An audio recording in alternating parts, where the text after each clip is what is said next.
you need auto captions and would like to follow along in Zoom, you can. I've dropped the link in the description. And we also have some folks that are helping us out with that today. And so if you don't see it, let us know, drop a comment. But you can follow along in Zoom with auto captions if you need to do that. We also have an ASL interpreter with us today, Ms. Robbie Crockett. And so we'd like to thank her for joining us and helping us out.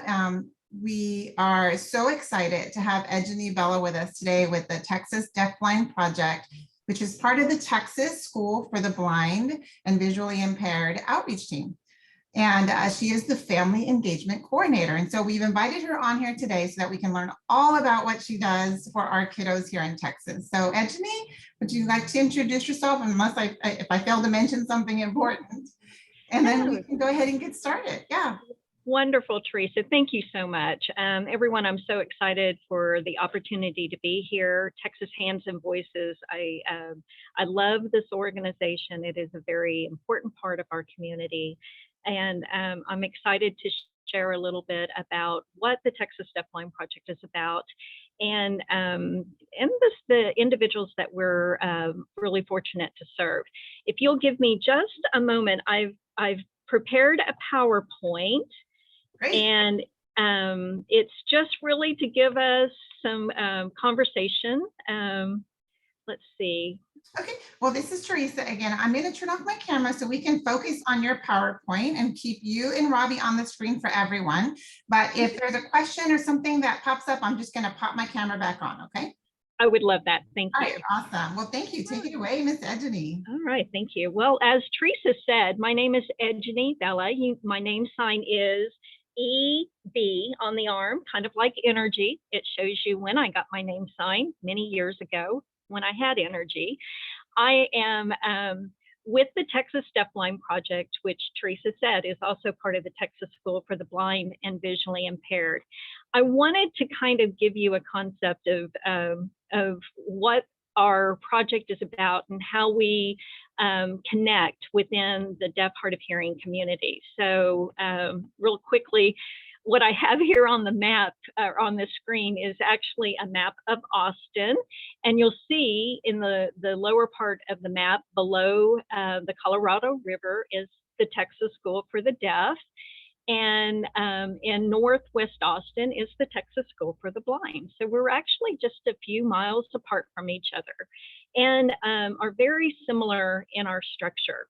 For example, at the Texas School for the Blind, we have 3 programs, much like the School for the Deaf. So we have our comprehensive programs, which serves students from all over the state of Texas who have vision loss, including those who have a combination of vision and hearing loss. And these students receive their educational services here at the school. So they're here with us through the school week and return home almost every weekend to be with their families and part of their community. That's one of our programs. Our second program is our short-term programs.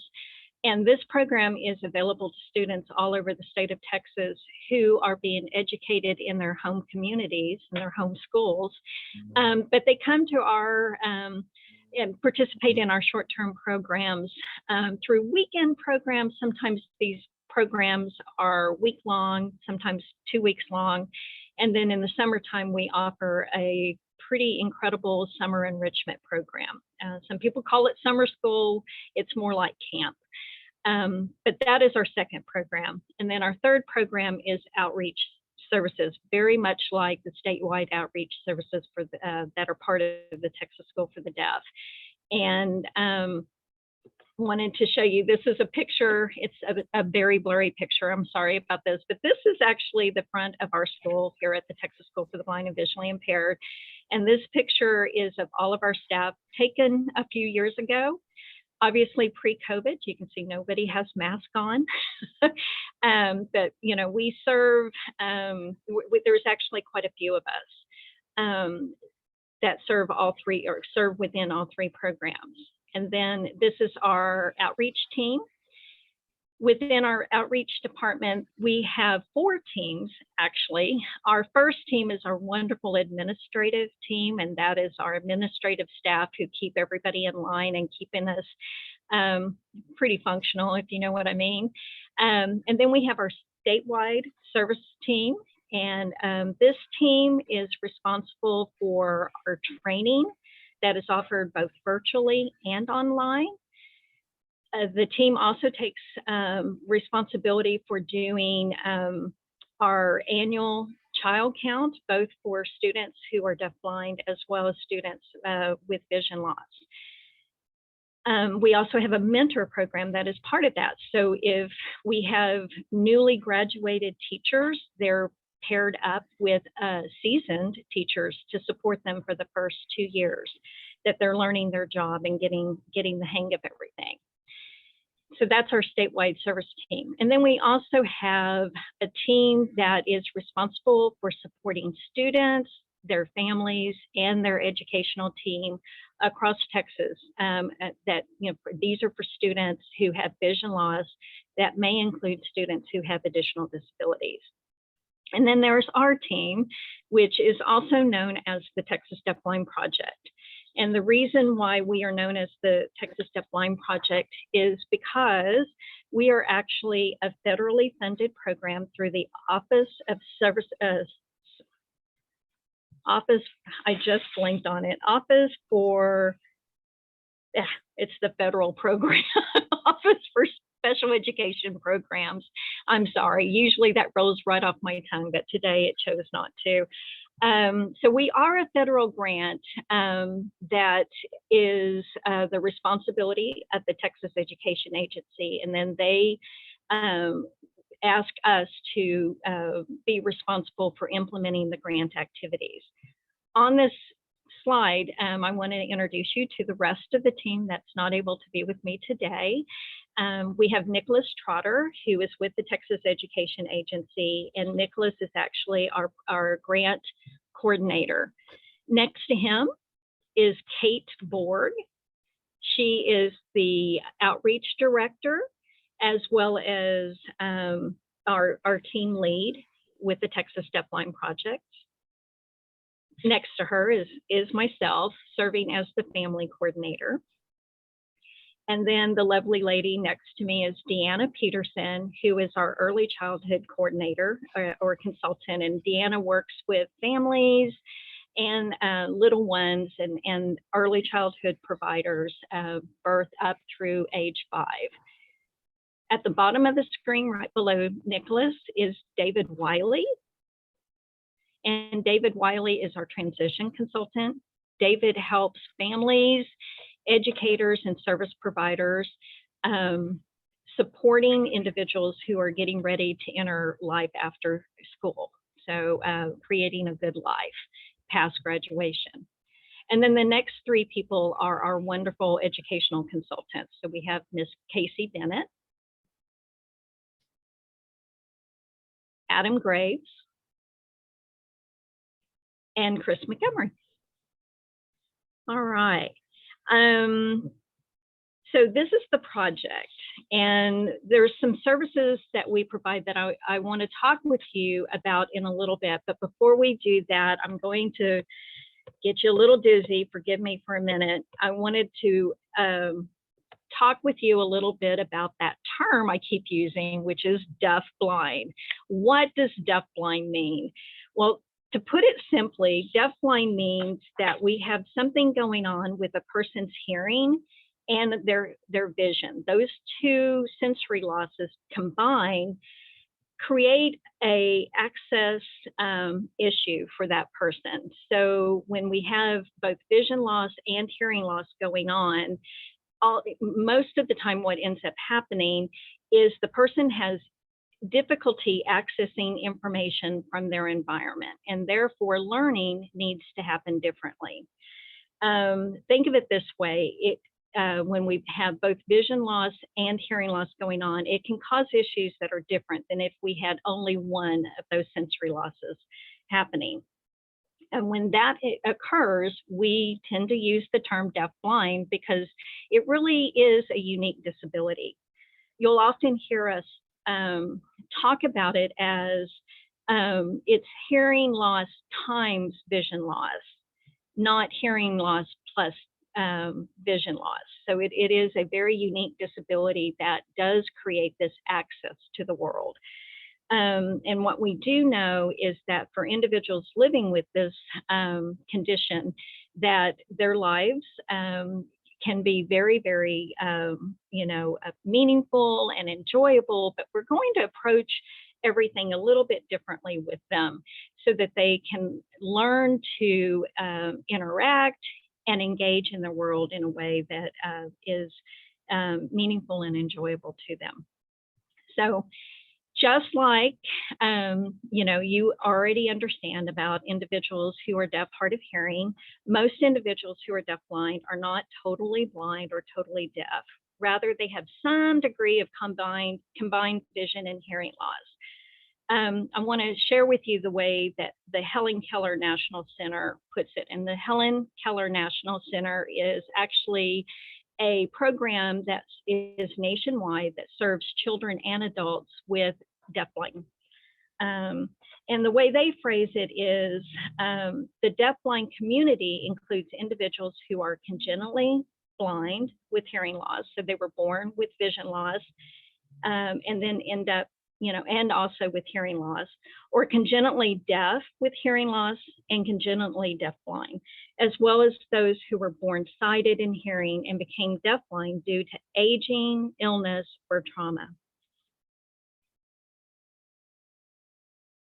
So when we think about deafblind, it's also important to think about the specialized accommodations of supports that they need in school and throughout their day as they're growing up to help them learn, communicate, and interact with the world. Considering the term deafblind, one of the things that we want to think about is the definition.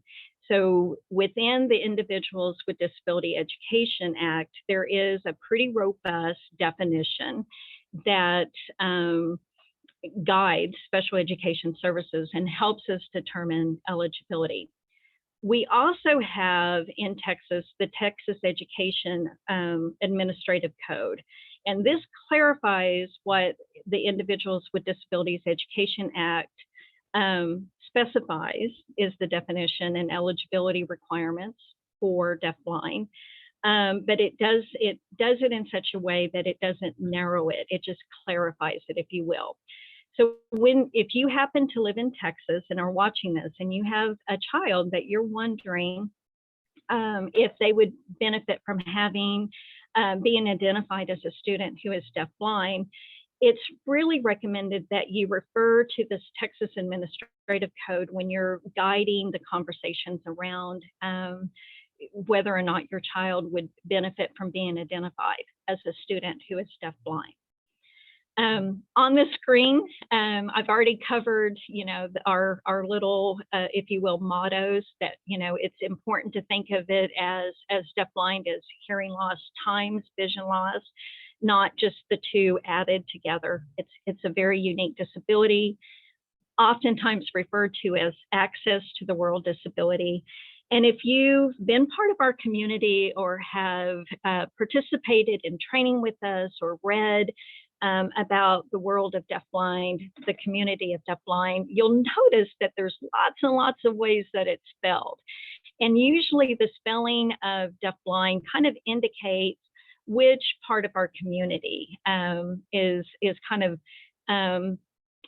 writing or talking about addressing, what is going on. For example, deafblind spelled with a capital D and a capital B is generally a spelling that is embraced by individuals with acquired, who are acquired deafblind.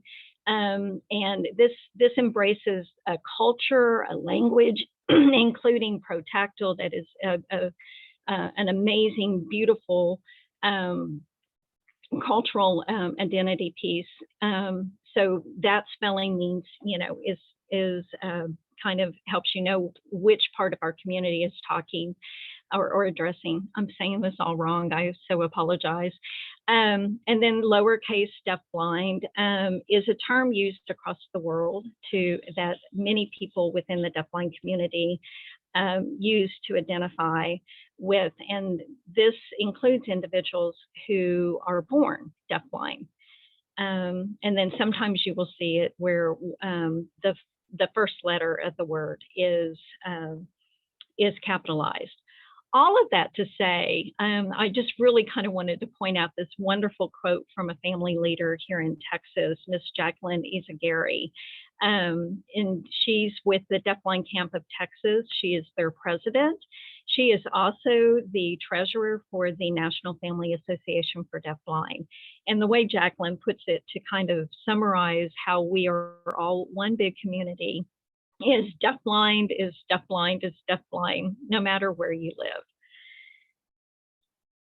All right. Well, I hope that was helpful and somewhat clear. So Sarah, Teresa. Yes. Hi. Yeah. Hi, I'm back. Hi, thank you so much. Yes, that was a lot of wonderful information. Can you tell us, are there any activities or events coming up that some of our families can participate in?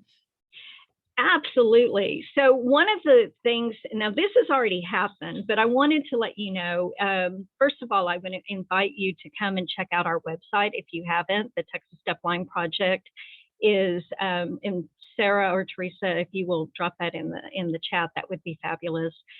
This has a lot of the trainings that have been recorded as well as are coming up.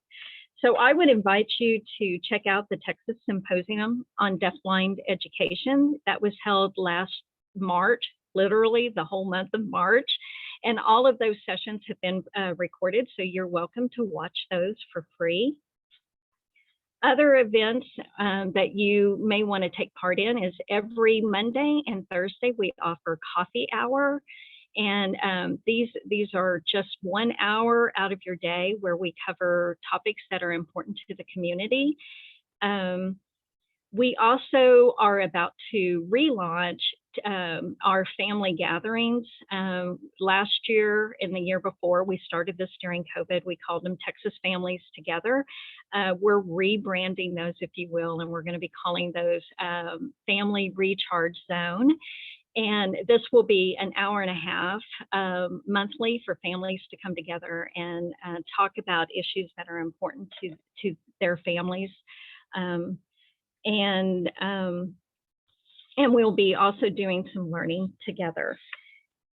You can also go to the main website for the school, tsbbi.edu,